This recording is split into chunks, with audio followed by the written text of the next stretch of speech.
राष्ट्रवादी काँग्रेसचे नेते आणि विधान परिषदेतले विरोधी पक्षनेते धनंजय मुंडे यांचे निकटवर्तीय बळीराम कडपे यांच्यावर अवैध सावकारी प्रकरणी गुन्हा दाखल करण्यात आलाय।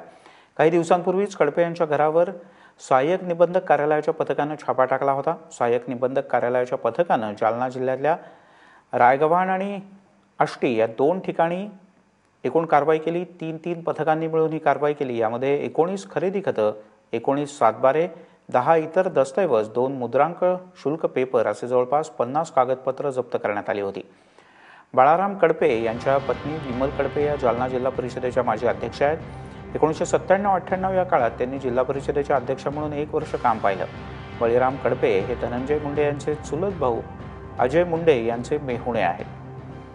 परतूर तालुक्यातल्या रायगव्हाण इथे मुरलीधर केकांड, महादेव पोटे आणि प्रयागबाई पोटे यांनी या संदर्भात सहाय्यक निबंधकांच्याकडे 6 महिन्यांपासून तक्रार केली होती। या तक्रारीमध्ये कडपे यांनी 161 आर जमीन बेकायदेशीरपणे सावकारी करून आपल्या नात्यातल्या व्यक्तींच्या नावावर केल्याची तक्रार जिल्हा उपनिबंधकांच्याकडे करण्यात आली होती।